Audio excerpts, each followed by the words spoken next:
So I'm Reverend Mariama White-Hammond. I'm a pastor right here in Dorchester. This is a neighborhood that I love, that I live in, that I've grown up in.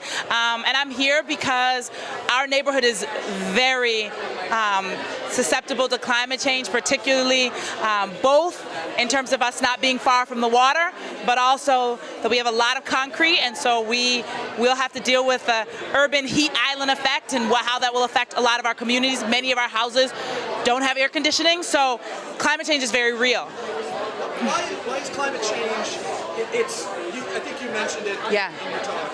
You walked into a meeting early on in your environmental activism career. I've noticed that. It's lily white. Yes. Just talk to me. Well, I think the way that people talk about climate change and the way that we tackle the issue is not very inclusive. It talks about something that's in the future, when the reality is there's a lot of people who are struggling right now. So what I like about the Green New Deal is that it is looking at how we address very real economic inequities, how we address the fact that there are many communities where people don't have jobs, and how we do that in a way that also builds us to the kind of climate future that we need. And so when you only talk about dealing with future problems, you get people who have the privilege not to be focused on the problems in the here and now. But if you can make it about both the challenges in the here and now and the future that we're facing, if you can bring those two things together, that's accessible to far more people. No, it's always amazing. I mean, I guess it hasn't amazed me. It's both amazing. Not shocking and both shocking at the same time that evangelical Christianity has kind of always dealt with environmentalism as a end of days, like we're looking forward to it sort of thing. And it's fantastic to see a lot kind of a new progressive Christianity and just religion talking about these issues. How do you bring this up in your... So, I mean, I talk about it in my sermons all the time. The truth is that I come out of a tradition, African Methodism, that has a long history of being committed to social justice. And so when I talk about this as a social justice issue, one of the first things my denomination did was address a yellow fever crisis that was going in black communities, and they couldn't go to hospitals because nobody wanted to treat them. Well, that is the same kind of thing we're going to be facing if we don't address climate, that our communities are often the ones that are left out and overlooked. And so I say to people, this is an issue like many we have faced before, where we have got to stand up and call out the issues that are going to directly affect our folks. And even for sort of white evangelicals, I think people have found like, oh, well, how do we deal?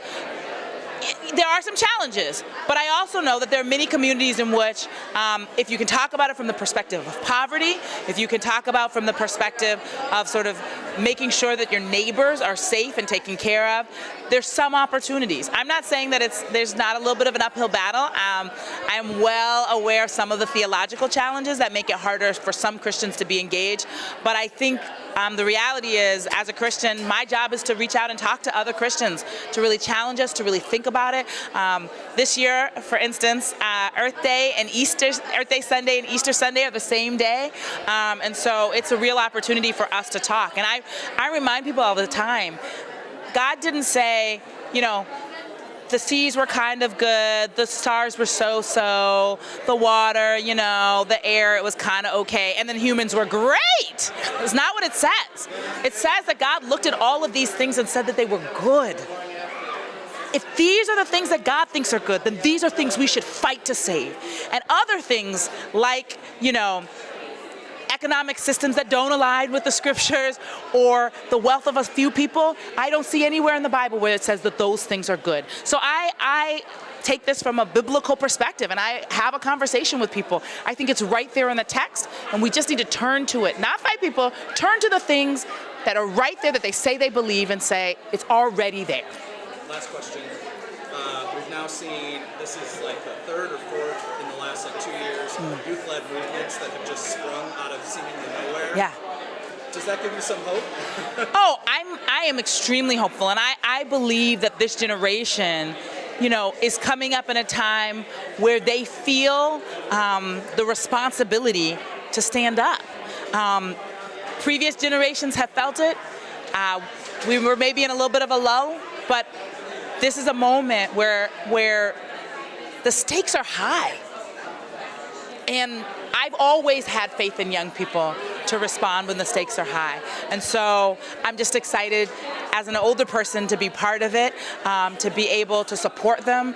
I'm thankful for their leadership. I think they are bringing more hope and more possibility than I've seen in a long time. Thank you so much. Thanks. Great job.